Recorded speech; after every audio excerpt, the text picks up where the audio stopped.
est minuit. Ramzan Kadyrov a une dernière réunion de travail à sa résidence. Elle se fera pendant son dîner. On verra ça plus tard. Debout avec les journaux du jour, le ministre de l'Information. Il attend depuis plusieurs heures. Ce soir, il a été convoqué pour montrer au président les derniers films de propagande produits par ses services. Avant d'être diffusés en boucle à la télévision, Kadyrov doit les valider. Il y a des clips aux slogans simples comme ici. Nous choisissons le bien. Mais ce que préfère Kadyrov, ce sont les films d'action, comme celui-ci sur fond de musique, de séries télé. C'est le régiment Kadyrov. Là, ce sont des terroristes. Et là, ils libèrent des otages. Des films de propagande qui le captivent et dont il est toujours le héros. Ce soir, le ministre doit soumettre un dernier clip, cette fois contre les ennemis de Kadyrov, les anciens rebelles tchétchènes. Le titre est sans équivoque. Quel sort il lui réserve là au Maroc?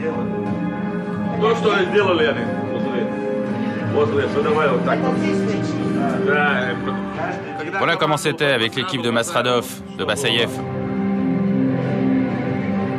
Ces anciens ennemis sont assimilés à des rats et à des hyènes. Ces 4 dernières années, Kadyrov les a presque tous éliminés. Un des derniers chefs rebelles a été capturé en juin 2006. On l'a pas arrêté, on l'a détruit. Comment ils l'ont trouvé? Comment vous l'avez retrouvé? Des mecs bien nous ont donné une info. On raconte qu'il a été vendu pour une dose d'héroïne. Oui, c'est vrai, pour $50. Un de ses proches l'a vendu. Le travail du ministre est remarquable. Il vient me faire un rapport à 23h. C'est comme ça qu'on travaille. En 4 ans, Ramzan Kadyrov s'est imposé comme l'homme fort en Tchétchénie. C'est le grand gagnant d'une guerre qui a duré 10 ans. La guerre a commencé en 1994. Cette année-là, la petite république musulmane de Tchétchénie déclare son indépendance. La majorité des Tchétchènes veut faire sécession avec la Fédération de Russie. Ça ne plaît pas à Moscou. Les chars de l'armée russe entrent en Tchétchénie et bombardent Grozny, la capitale. Elle est presque entièrement détruite. En 10 ans, 200 000 civils sont tués, un Tchétchène sur 5. Quand Vladimir Poutine arrive au pouvoir en 1999, la guerre redouble de violence. La rébellion se radicalise. Une partie de la résistance appelle désormais à la guerre sainte et impose la loi islamique. Une chance pour Poutine, il va pouvoir miser sur un clan séparatiste plus modéré, le clan Kadyrov. À sa tête, Ahmad. Poutine le désigne président. Son fils, Ramzan Kadyrov, quitte lui aussi la résistance et collabore avec le Kremlin. Il constitue très vite une milice de plusieurs milliers d'hommes, les Kadyrovtsi. Tous d'ex-rebelles aux méthodes expéditives. En 3 ans, les hommes de Kadyrov, avec le soutien de l'armée russe, élimineront un par un les chefs de la résistance. La guerre touche à sa fin quand Ahmad Kadyrov est assassiné à Grozny dans un attentat en 2004.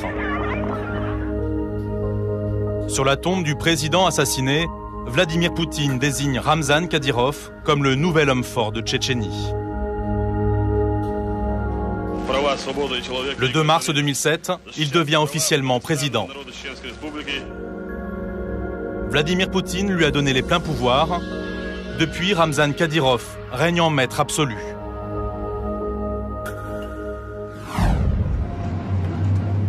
Nous avons rendez-vous avec Ramzan Kadyrov dans son fief. Des checkpoints filtrent les visiteurs. Pour entrer dans la ville, il faut montrer patte blanche. Le président vit la plupart du temps ici, à 50 km de la capitale, dans sa maison natale de Tsentoroy. Une ville forteresse, protégée par un millier de miliciens. En habit traditionnel, le président avec son grand-père. Tu dois être fort, hein? Il faut chanter comme ça.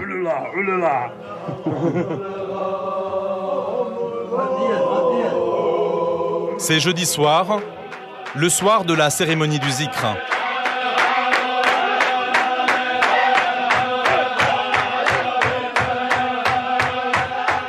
Une cérémonie mystique de l'islam, purificatrice, et qui mène jusqu'à la transe.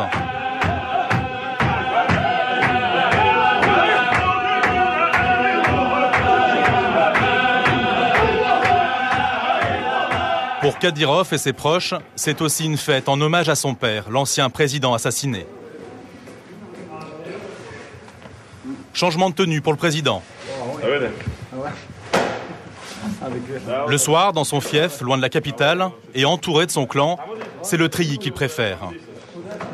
Le président tchétchène reste avant tout un meneur d'hommes, un chef de clan. C'est pour ça que Vladimir Poutine l'a choisi.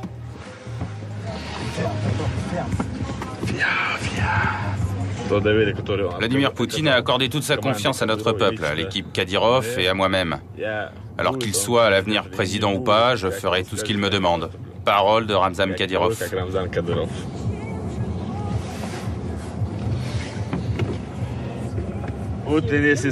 Si Poutine le veut, je suis prêt à tout. Être chauffeur de tracteur,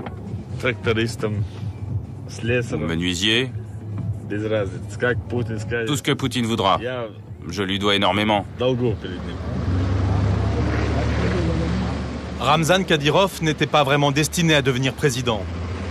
Il aurait aimé être champion de boxe, sa passion. À quelques centaines de mètres de sa maison, il possède un des meilleurs clubs de la République.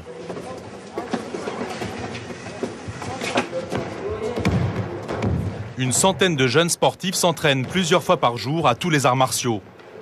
Ils sont nourris et logés par Kadyrov lui-même. Ce sont ses poulains. Certains se préparent même au championnat du monde. Qu'est-ce que t'as gagné, toi?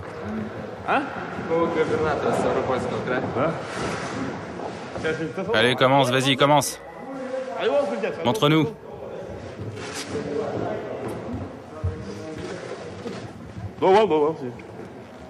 Lui est très bon du pied, et lui travaille très bien du poing. Moi, je pratique la boxe 3 fois par jour. Ces boxeurs sont aussi des militaires, des soldats d'élite du bataillon Kadyrov. Je voudrais qu'ils soient financiers, économistes, juristes, et qu'ils ne participent jamais dans leur vie à des combats. Mais s'ils y sont obligés, alors qu'ils soient prêts. Ce sont des soldats. Oui, ça reste des soldats.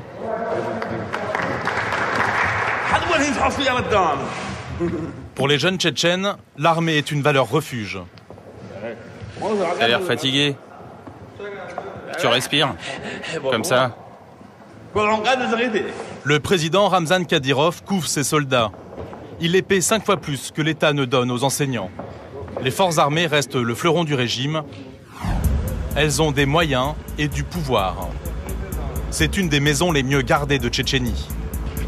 Voitures de luxe puissantes, services de sécurité fournis. Nous sommes chez le chef des armées tchétchènes, le lieutenant-colonel Adam Demilranov, 38 ans, l'homme de confiance du président. Là, on est en Arabie Saoudite, sur le lieu de la première rencontre entre Adam et Ève.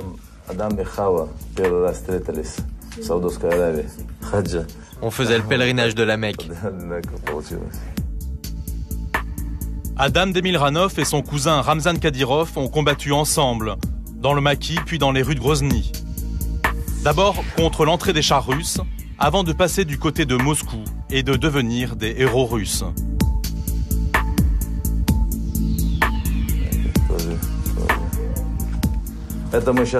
Là, c'est la division qui porte le nom Armad Kadyrov. Nous irons les voir tout à l'heure. Sur cette photo, nous étions en opération spéciale à l'époque.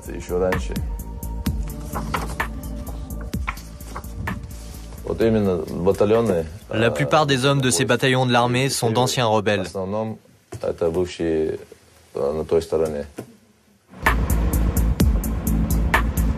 Adam Demilranov commande aujourd'hui toutes les forces intérieures tchétchènes, l'armée et la police. Il a 24 000 hommes sous ses ordres. En décembre 2007, il a été élu député à la Douma, le Parlement russe, pour représenter la Tchétchénie. Il est aussi le vice-premier ministre. C'est l'homme fort du clan Kadyrov.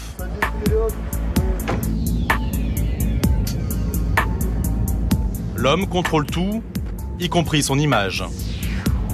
Sur la route, alors que nous filmons son escorte, il envoie des ordres à ses gardes du corps. Toi qui es dans la petite voiture, tu bouges pas. Mais les autres doivent garder la distance. Ils sont en train de filmer, il ne faut pas qu'ils vous voient.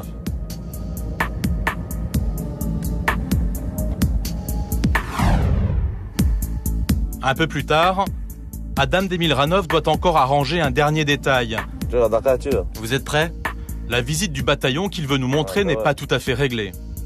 Dès qu'on arrive, dès qu'on entre dans le régiment, toi tu viens vers moi et tu m'embrasses, d'accord? Salut.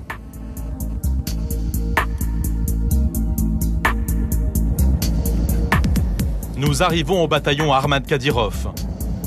Un bataillon d'élite, l'ancienne milice de Kadyrov. Embrassade, comme prévu. Dans la cour, peu de soldats. La plupart des Kadyrovtsi sont en opération contre les derniers rebelles. Une centaine, réfugiés dans les montagnes.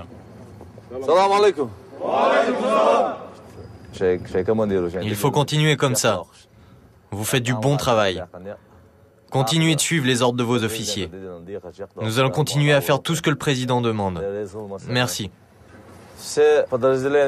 Toutes les unités militaires de la République de Tchétchénie doivent prendre exemple sur ce régiment Armad Kadyrov. Il réalise les missions les plus dangereuses pour les citoyens de la République, pour la sécurité de la société. Ces hommes qui posent sous le portrait d'Armad Kadyrov sont montrés en exemple. Pourtant, ils ont semé la terreur sur les populations civiles. Au nom de la lutte contre les terroristes, ils ont aussi enlevé et torturé sur ordre, et jusqu'à récemment, des centaines de Tchétchènes. Parmi les victimes, des opposants politiques ou de simples suspects. Des civils enlevés et exécutés.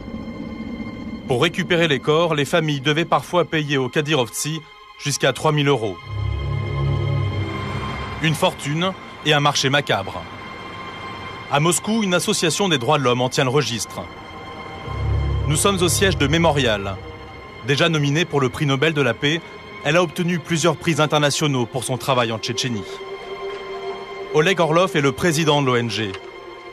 Depuis des années, avec ses employés, il enquête sur les exactions commises dans la petite république du Caucase, notamment par les hommes de Kadyrov. Ils enquêtent sur les disparitions.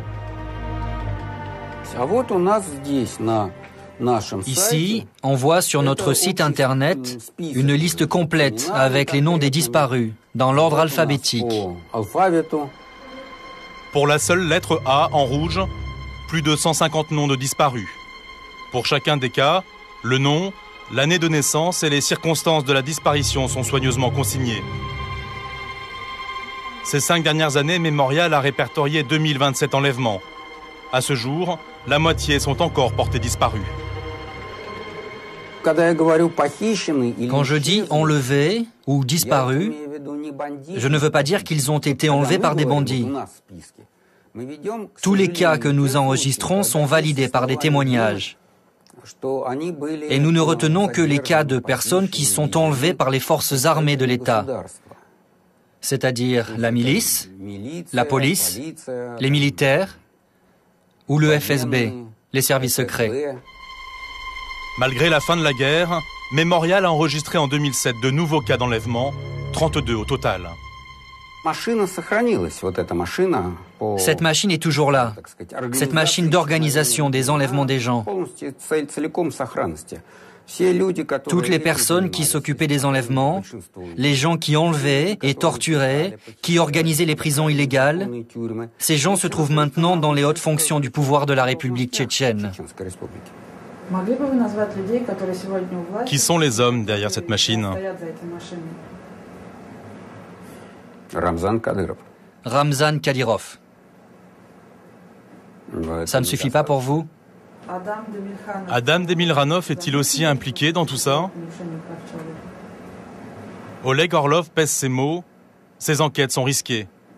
Vous voulez vraiment que mes employés qui travaillent en Tchétchénie aient des soucis? Grâce au travail de Mémorial, une vingtaine de Kadyrovtsi a été condamnée pour la première fois en 2007 en Russie pour enlèvement et torture. Une plainte visant nommément les hommes de Kadyrov est actuellement instruite par la Cour européenne de justice. Les tortures, moins nombreuses, continuent. Quelque part en Russie, nous avons pu rencontrer une victime très récente de Kadyrov. Il a bien voulu nous livrer son témoignage exceptionnel. Saler est tchétchène, c'est un musulman modéré. Dans ses prêches, dans les mosquées, il critique régulièrement le régime de Poutine et de Kadyrov. Ses discours déplaisent. En septembre 2006, les Kadyrovtsi l'arrêtent et le conduisent dans une prison secrète. Il y avait plusieurs points de contrôle, comme à la frontière. J'étais très surpris. Et la chose la plus étonnante, c'était ce grand portrait de Poutine, tout en haut de ce grand arc de triomphe. Une grande porte, un portrait de Poutine. Le village que décrit Saler, c'est Tsentoroy, le fief de Kadyrov. C'est ici, en toute illégalité, qu'il sera retenu et torturé pendant 4 mois. Un témoignage confirmé par l'ONG Mémorial. Ils ont pris ma barbe et ils me l'ont arrachée. Et en me montrant ma barbe, ils m'ont dit « Regarde, on va faire la même chose avec ta tête ». La nuit, presque chaque nuit, ils nous emmenaient dans la forêt. Ils nous emmenaient et nous effrayaient en disant qu'ils allaient nous tuer ou nous fusiller, en nous menaçant avec des armes, des poignards, des couteaux et même une guillotine. Il y avait aussi des haches.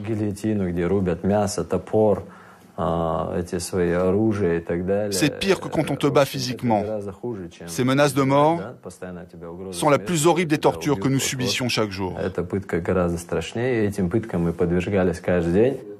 Et puis un jour de novembre 2006, c'est Ramzan Kadyrov en personne qui vient le voir. Il est alors le Premier ministre de la Tchétchénie. 2 mois après mon enlèvement, j'ai eu la première visite de Ramzan Kadyrov. Il est arrivé avec son service de sécurité pour faire connaissance avec moi. Il ne m'a pas battu lui-même. Il ne m'a rien fait. Mais il m'a fait peur. Peut-être que c'était une blague. Il avait un appareil qui sert aux électrochocs. Vous pouvez imaginer? Il est arrivé avec cet appareil. Il y avait un homme avec lui. Et il lui a dit, en me regardant, « On va l'essayer sur toi. » Une intimidation. Saler a finalement été relâché après 4 mois d'enlèvement en janvier 2007. Le Kremlin n'ignore rien des méthodes employées par Kadyrov et ses hommes pour mettre au pas la Tchétchénie. Aslambek Aslaranov est le conseiller de Vladimir Poutine aux affaires tchétchènes. Il connaît tous les secrets de la République du Caucase. Lui aussi est tchétchène. Il était avec Poutine quand le président russe a choisi Ramzan Kadyrov. Kadyrov était l'homme de la situation. Oui, quand on résolvait la question du choix du président, j'ai dit que je ne voyais pas d'alternative à Kadyrov. Pourquoi? Pourquoi? Parce que Kadyrov a des divisions militaires, des hommes qui ne respectent que lui, et lui seul.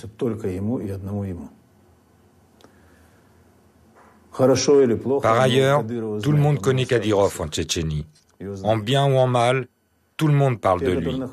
Ses forces armées lui sont très fidèles. Grâce à ses armes, et avec le soutien de Moscou, Ramzan Kadyrov est devenu le patron. Un patron qui construit et qui brasse beaucoup d'argent. Ce matin, dans le cortège, la Mercedes du président. Ramzan Kadyrov vient inaugurer un nouvel hôpital construit pour les blessés de la guerre. Le Premier ministre, un cousin de Kadyrov, est là, ainsi que le maire de Grozny, un fidèle de Kadyrov. Tu es un vrai homme, toi. Merci à toi. C'est un vrai maire de la ville.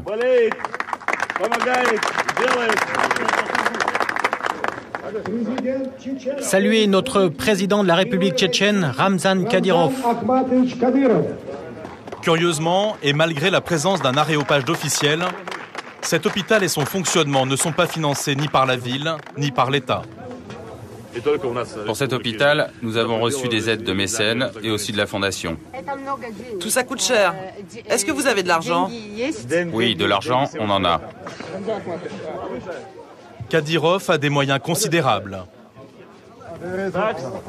En 3 ans, il a remis sur pied Grozny, la capitale tchétchène.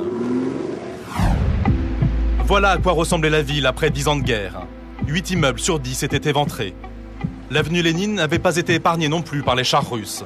Aujourd'hui, les immeubles ont été refaits. C'est devenu l'avenue Kadyrov. En 3 ans, 2000 immeubles ont été reconstruits. Des chantiers partout en ville. Un miracle dans une république qui n'a pas de ressources. Les habitants n'ont pas beaucoup d'argent non plus. Les Tchétchènes sont les plus pauvres de la Fédération de Russie. 70% de chômage. Cette reconstruction à marche forcée, la Tchétchénie la doit à une fondation privée, la fondation Armad Kadyrov, le père de Ramzan. C'est elle qui construit plus de la moitié de Grozny. Parmi ses grands travaux, la future plus grande mosquée de Russie, mais aussi l'aéroport. Cette fondation privée a investi des centaines de millions de dollars. Le siège de la fondation Armad Kadyrov, c'est ici, au centre de Grozny. 2 petits bureaux au 2e étage, elle brasse des milliards de roubles.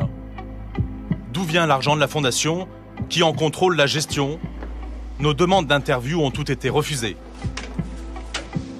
À la porte du bureau, nous laissons la caméra allumée.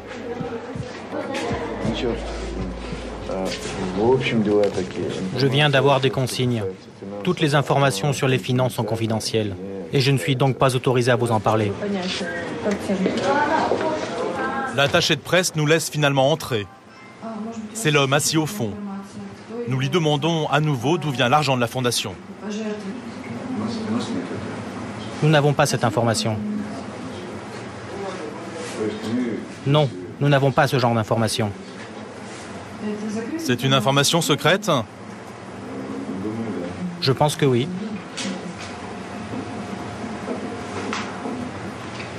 Après 3 quarts d'heure d'attente, nous obtenons finalement une liste des projets financés par la Fondation. Des dizaines de projets, mais pas un seul chiffre. Pourquoi il n'y a pas les chiffres? Ils ont été supprimés. Pour tenter d'en savoir plus, nous posons la question au Kremlin, au conseiller de Vladimir Poutine chargé de la Tchétchénie. D'où vient l'argent de la Fondation? Ça tombe du ciel. Il le ramasse seulement.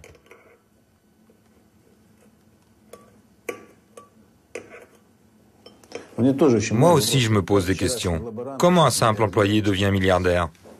Quelles sont vos suppositions?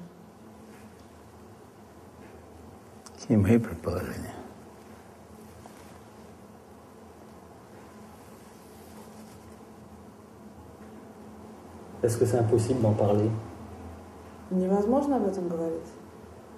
Malheureusement, oui. Pour le moment. Il y a des questions sur lesquelles je ne vais pas répondre, si vous le permettez. D'accord? Pour l'association des droits de l'homme Mémorial, qui a recueilli des dizaines de plaintes, une partie de l'argent de la fondation privée de Kadyrov provient du racket.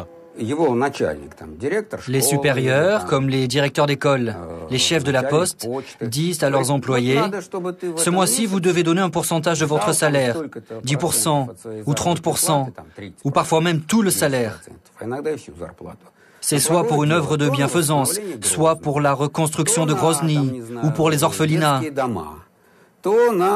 Parfois même pour l'organisation de fêtes pour la naissance des enfants de Kadyrov. Un impôt arbitraire et en fonction des besoins. Selon Mémorial, les fonctionnaires tchétchènes doivent verser chaque mois à la fondation plus de 25 € sur un salaire moyen de 150 €. Retour dans le fief de Kadyrov, à Tsentoroy. Le président nous reçoit chez lui dans un de ses petits salons. sous l'œil de son chef du service de presse. D'où vient l'argent de la fondation ? Des rumeurs affirment que les habitants de Grozny sont obligés de donner une partie de leur salaire à la fondation. Allez-y, allez poser la question aux gens. Allez dans n'importe quelle administration, quartier ou maison, et demandez aux gens si c'est vrai. Si vous trouvez une personne qui a donné de l'argent, alors je m'incline. La fondation est financée par des donateurs qui ne souhaitent pas être nommés. Des gens importants, des gens riches, des amis et les proches d'Ahmad Kadyrov. Tous ceux qui veulent aider donnent de l'argent à la fondation. Si l'origine de l'argent de la fondation reste mystérieuse, Ramzan Kadyrov ne cache pas l'usage qu'il en fait. Une gestion très personnelle. La fondation a par exemple offert une nouvelle maison à son chef du service de presse. Les documents que nous avons obtenus en attestent. À gauche, son nom, Lyoma Ramzanovitch. À droite, une maison neuve. Il y a aussi des bonnes œuvres. Un centre de lutte contre le sida, une aide financière pour un malade qui doit aller à Moscou se faire soigner, mais aussi des primes pour les serviteurs zélés du pouvoir, comme le patron de la télévision tchétchène, Vainar, ou encore pour le grand moufti, pour le remercier d'avoir organisé le pèlerinage à la Mecque.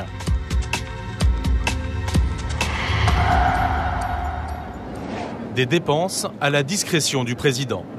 Ramzan Kadyrov aime par-dessus tout venir personnellement en aide à ses administrés. Nous avons tourné ces images en avril 2006. Il était alors Premier ministre. Au volant de sa voiture, Kadyrov est pendu au téléphone. La veille, il avait communiqué son numéro de portable en direct sur une station de radio. Depuis, des centaines de Tchétchènes tentent de le joindre pour lui demander un service. Vous allez voir, je vais rallumer mon portable. Allô ? Allô ? Oui, bonjour. C'est Ramzan. C'est Kadyrov. Il me demande si c'est bien moi. Qu'est-ce que je peux faire pour toi ?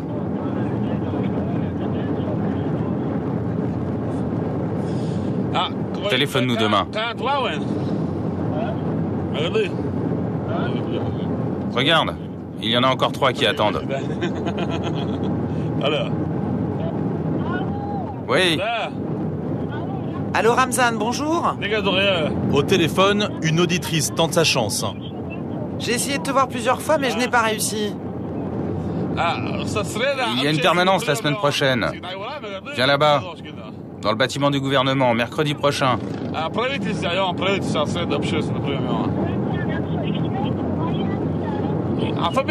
Quel est ton nom de famille ? Ramzanova. Comment ? Ramzanova. D'accord, je vais leur dire.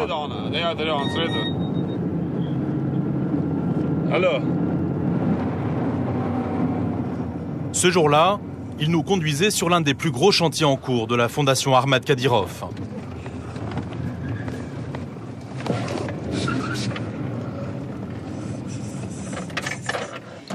Oh, il a bien roulé vite. C'est ce domaine. Un immense complexe immobilier sur 100 hectares. Sa future résidence personnelle.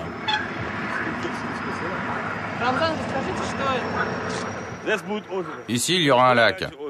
Il y en avait déjà un avant, mais l'eau s'est infiltrée. Il y aura des poissons et des scooters de mer et une île.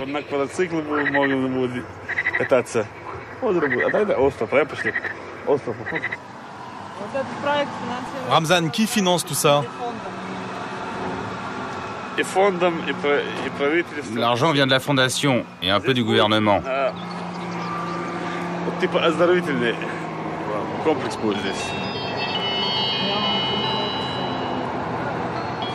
Ici, il y aura aussi un centre de remise en forme. Là-bas, il y aura des terrains de foot, de basket et de volley. Et de ce côté, un hippodrome. Le coût de l'hippodrome, 11 millions d'euros. 1 an et demi plus tard, le chantier est presque terminé. Le lac du président se remplit. Il y a la maison des invités. Et au fond du petit jardin, la résidence personnelle de Ramzan Kadyrov. Sur le fronton, ses initiales. Il y a aussi un bowling. Derrière sa résidence, Ramzan Kadyrov s'est fait construire la plus grande salle de spectacle de Tchétchénie. Ce soir, comme presque chaque semaine, il y organise une gigantesque soirée avec 1500 invités. C'est la fondation Ahmad Kadyrov qui paye. Les enfants du président sont aux premières loges. Tout le clan est réuni.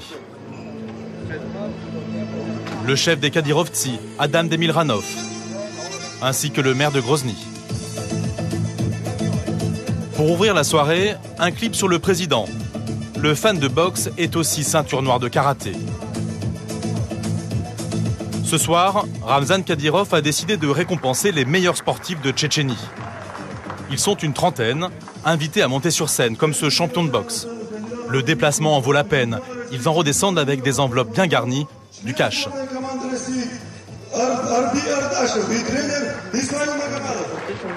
Combien avez-vous reçu?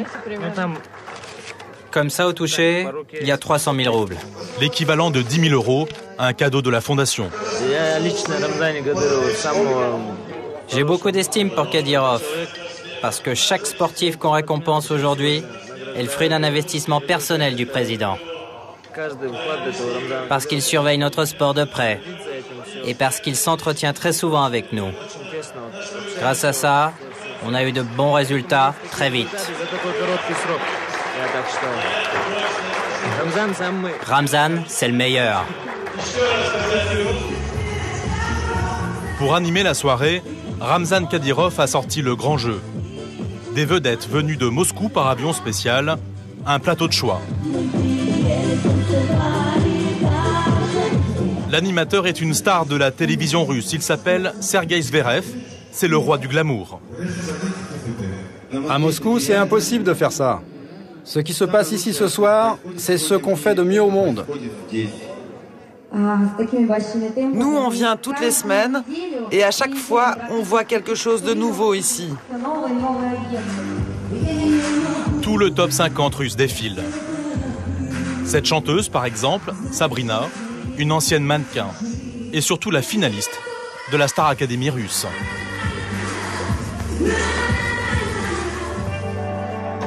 Mais le clou de la soirée, c'est elle, Katia Lel, une des plus grandes vedettes de variété de la Fédération de Russie.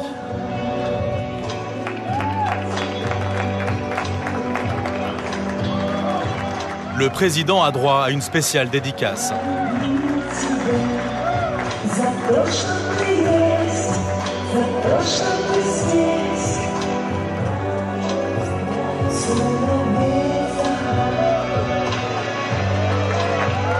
Des shows comme celui-là, Ramzan Kadyrov en offre presque chaque semaine.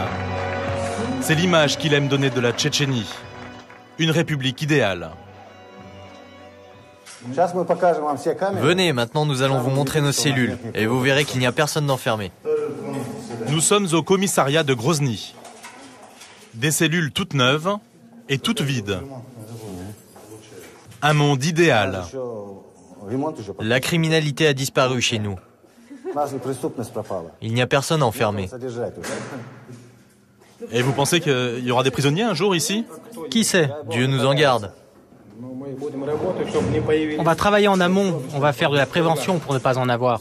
Oui, on va travailler en amont pour ne pas avoir de bandits.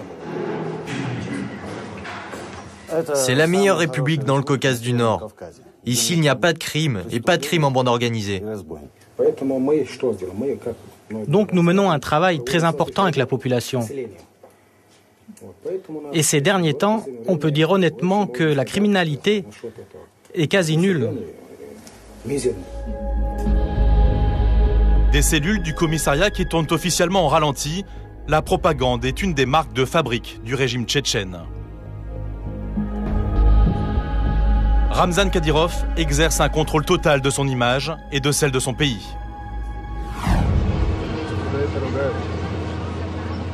Pour nous en rendre compte, nous partons à Vedeno, une région encore récemment aux mains des rebelles. Elle est aujourd'hui quadrillée par l'armée russe et tchétchène. C'est ici, dans ce petit village, que le Premier ministre a convoqué aujourd'hui la presse. Il est venu vanter le travail du gouvernement depuis le retour de la paix. C'est l'événement du jour. Toute la presse tchétchène est là. La presse écrite, les photographes aussi, et bien sûr les 2 chaînes de télévision de la République. Parmi eux, Imran Barsaev, le journaliste vedette de la première chaîne. Avant l'arrivée du Premier ministre, le directeur du service de presse vient briefer les journalistes. D'abord, posez la question. Quel est le but de la visite? Et après, si tu as 3 ou 4 questions, vas-y. La première question est bien le but de la visite? Oui, il faut qu'il prononce le but de sa visite. Pourquoi ils sont venus? Qu'est-ce qu'ils font? Le Premier ministre arrive enfin. Le chef du service de presse est à ses côtés. Première question des journalistes, c'est Imran qui se lance. Monsieur le Premier ministre, quel est le but de votre visite? Une réponse expéditive. Imran, comme ses collègues de la télévision tchétchène, a touché cette année une prime accordée par la fondation Ahmad Kadyrov. Le Premier ministre peut être tranquille. En Tchétchénie, il n'y a pas de presse d'opposition. Les questions, c'est le pouvoir qui les écrit. Une télévision locale aux ordres, mais pas seulement. Le président tchétchène a aussi mis dans sa poche des journalistes de la première chaîne russe. Dans un restaurant au centre de Grozny, un homme nous en apprend un peu plus sur les méthodes de Kadyrov. C'est un proche du président, nous le filmons à son insu. Vous connaissez le journaliste qui s'appelle de la chaîne RTR? C'est la vérité. Cet homme a souvent parlé sur des tons positifs de tout ce qui se passe en République tchétchène depuis plusieurs années. Et pour le remercier de ne pas avoir déversé de la boue sur tout ce qui se fait ici, le président lui a offert un beau cadeau. Et pareil pour de la même chaîne RTR de Russie qui a fait un reportage spécial. Je ne sais pas le prix du cadeau, mais il était très très cher. Pour les bons journalistes, Kadyrov n'hésite pas à offrir des voitures et même des logements. Une presse aux ordres, des opposants en exil, un culte de la personnalité. Le régime de Kadyrov ne souffre aucune contestation, aucun contre-pouvoir. Pensez-vous que Ramzan Kadyrov est en train d'installer une démocratie en Tchétchénie? Vous pouvez également dire qu'il y a des photos de cet homme partout, dans toute la ville. Une démocratie? Alors une démocratie moderne. En Russie, peu de monde ose critiquer le régime de Kadyrov et la politique du Kremlin en Tchétchénie. Ceux qui ont osé ont payé le prix fort. À Moscou, le journal Novaya Gazeta est bien placé pour le savoir. Ce journal indépendant a perdu 3 journalistes depuis l'arrivée de Vladimir Poutine au pouvoir. Tous assassinés. Parmi eux, Anna Politkovskaya. Dernièrement encore, le rédacteur en chef Sergueï Sokolov a dû rapatrier un de ses journalistes de Tchétchénie. Nous avions un journaliste qui s'occupait de la Tchétchénie, un spécialiste militaire, Vyacheslav Ismailov. Mais maintenant, il ne peut pas mettre les pieds en Tchétchénie parce que c'est trop dangereux pour lui. À l'époque, il enquêtait sur la libération des otages, et maintenant, il y a beaucoup de personnes qu'il a démasquées qui sont au pouvoir. Le 7 octobre 2006, Anna Politkovskaya, journaliste vedette du Novaya Gazeta, est assassinée de 4 balles dans l'ascenseur de son immeuble à Moscou. Ces dernières enquêtes dénonçaient les tortures et les exactions dont se serait rendu coupable le clan Kadyrov. Un de ces derniers articles accusait nommément le président tchétchène de complicité d'enlèvement. Bon, le voilà. Anna a reçu une vidéo filmée avec un téléphone portable où on voit un homme qui ressemble beaucoup à Ramzan Kadyrov, ordonné de mettre 2 hommes dans le coffre d'une voiture en plein centre-ville.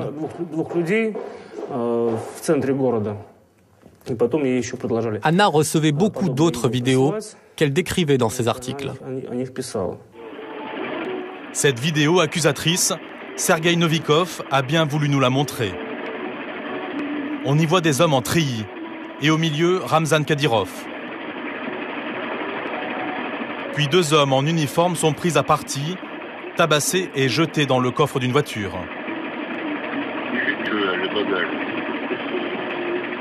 Enfin, Kadyrov, une arme à la main, semble diriger l'opération.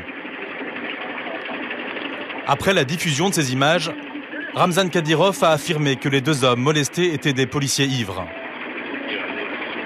2 jours avant son assassinat, Anna Politkovskaya avait annoncé qu'elle témoignerait prochainement contre Kadyrov, vidéo à l'appui. Aujourd'hui, est-ce que vos journalistes enquêtent encore sur le système Kadyrov? Est-ce que c'est dangereux de le faire?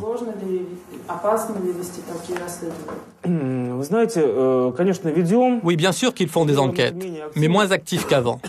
Pas parce que nous avons peur, mais à cause de la mort d'Anna Politkovskaya. Avec elle, on a perdu une grande source d'informations.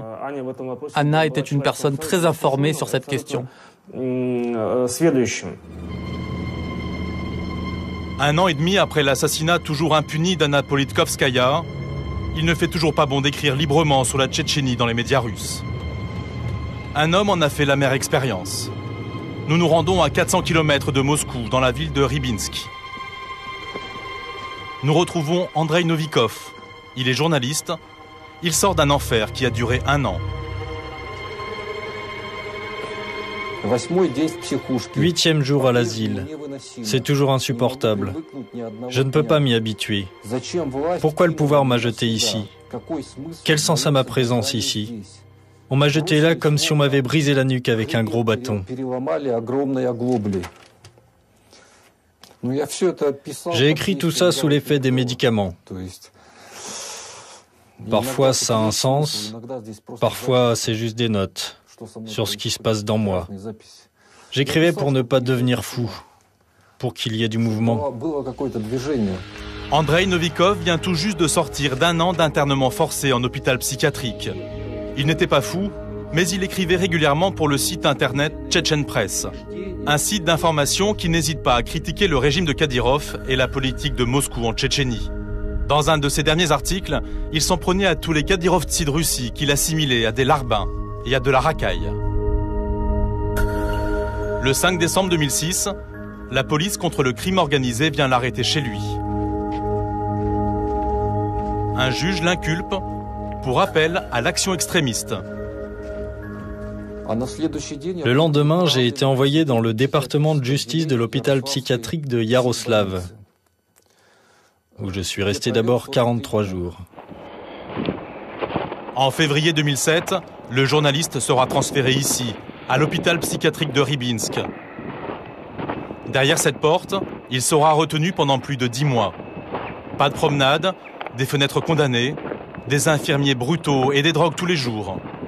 Son internement, il le doit au service secret russe, le FSB. Est-ce que les médecins travaillaient aux ordres du pouvoir? Absolument, absolument. Les médecins m'ont clairement dit, c'est le FSB qui prend les décisions à notre place. Et quand j'étais interné, le FSB venait pour poser des questions sur mon comportement. J'imitais alors un comportement obéissant et je leur disais même que je n'allais plus jamais m'intéresser à la politique, que j'allais faire de la sociologie. Andrei Novikov a pu quitter l'hôpital le 19 décembre 2007. Il reste sous la surveillance des services secrets. On m'a dit que si un article dissident apparaît sur Internet, particulièrement sur Tchétchène Press, on me remettra à l'hôpital. Autre obligation pour le journaliste, subir une injection de psychotropes à l'hôpital 1 fois par semaine. Andrei Novikov est libre, mais drogué. Je peux juste dire que mon existence future dans la Russie de Poutine devient de plus en plus problématique. Parce que la chasse à ceux qui pensent différemment va continuer de plus en plus fort. Au journal d'Anna Politkovskaya, Sergueï Sokolov, le rédacteur en chef, parle même du laboratoire tchétchène, dont les méthodes s'appliquent aujourd'hui à toute la Russie. Le pire dans cette situation, c'est que la stabilité en Tchétchénie est imaginaire et que les méthodes employées là-bas, qu'Anna Politkovskaya appelait tchétchénisation, se répandent partout en Russie.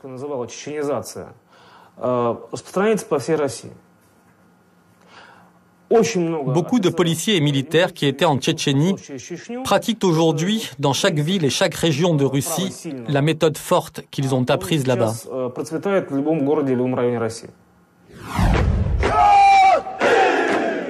La mise au pas de la Tchétchénie, le petit laboratoire politique de Poutine, n'en est qu'à ses débuts.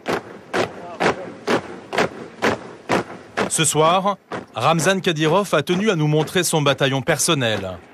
Une école de cadets à 2 pas de sa maison. «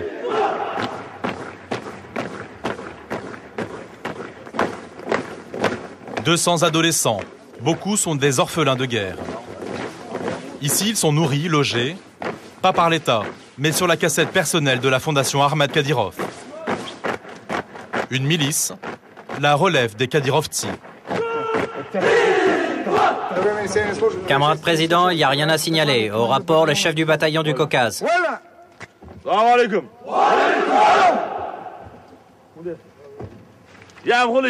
Est-ce que vous avez assez à manger? Vous n'êtes pas bien gros. Vous êtes même maigre. Pourquoi ils sont maigres? Pourquoi ils sont maigres? On mange bien, mais on est toujours en exercice. On ne se repose pas. On est toujours en train de s'entraîner pour faire du mieux possible. Êtes-vous des Kadyrovtsi?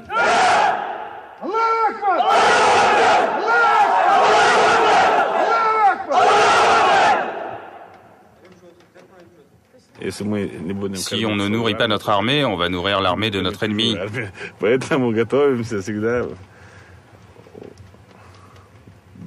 C'est pourquoi on prépare des patriotes dignes.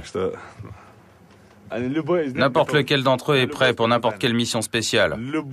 Et ça se voit.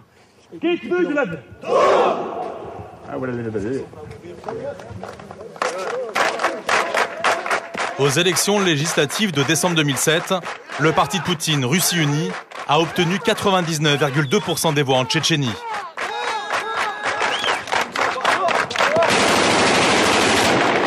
Ramzan Kadyrov est le très bon élève du Kremlin.